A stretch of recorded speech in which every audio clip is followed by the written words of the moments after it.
तो हमारा अगला शब्द है एल्यूजन। अब ये है क्या?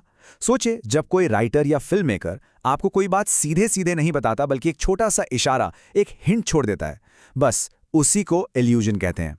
ये किसी फेमस घटना, इंसान, जगह या फिर किसी आर्टवर्क का एक इनडायरेक्ट मतलब एक छिपा हुआ रेफरेंस होता है।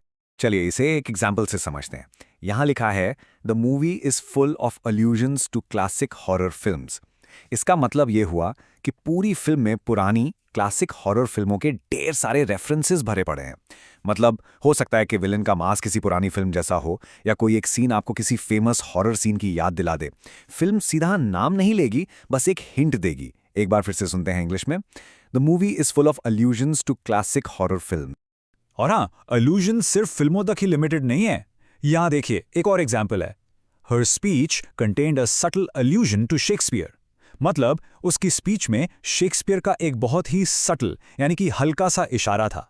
जैसे हो सकता है उसने अपनी बात में कहीं टू बी और नॉट टू बी जैसी कोई फेमस लाइन यूज कर ली हो, बिना शेक्सपियर का नाम लिए। समझे? अब इंग्लिश में सुनते हैं। हर speech contained a subtle allusion to Shakespeare. अब ये वाला एग्जाम्पल देखिए, कितना मजेदार है। यहां पर एक नए गार्डन को ईडन कहा गया है। अब ये बाइबल में बताए गए गार्डन ऑफ ईडन का एक बहुत ही खूबसूरत अल्यूजन है। ये कहने का मतलब बस इतना है कि वो बगीचा जन्नत जैसा है, एकदम परफेक्ट और सुंदर। तो पूरा सेंटेंस पढ़ते हैं। He made a biblical allusion by calling the new garden Eden. तो आप समझ रहे हैं ना लिटरेचर और मीडिया में अल्यूजन कितना इंपॉर्टेंट है। देखिए, एक लिटरली क्रिटिक को ये कोट भी यही बात कहता है।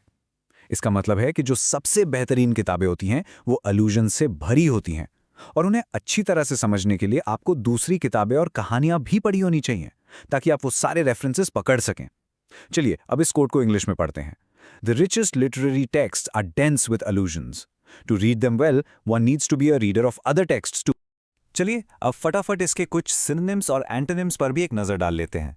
सिनोनिम्स यानी वो शब्द जिनका मतलब लगभग सेम होता है, वो हैं रेफरेंस, हिंट, इंडिकेशन और सजेशन। और एंटोनिम्स यानी ऑपोजिट मीनिंग वाले शब्द वो हैं डायरेक्ट स्टेटमेंट, एक्सप्लेनेशन, स्पेसिफिकेशन और डेक्लेरेशन। देखिए, अल्यूजन इनडायरेक्ट है और ये सारे एंटोनिम्स कितने डायरेक्ट हैं। तो अब आप अल्यूजन का मतलब अच्छी तरह से समझ गए हैं ना? तो अभी आपके लिए एक छोटा सा चैलेंज है। अगली बार जब आप कोई गाना सुने, कोई मूवी देखें या कोई किताब पढ़ें, तो जरा ध्यान दीजिएगा। कोशिश कीजिएगा कि आप कोई अल्यूजन पकड़ पाएं। तो आपको अपना अगला अल्यूजन कहाँ मिलेगा?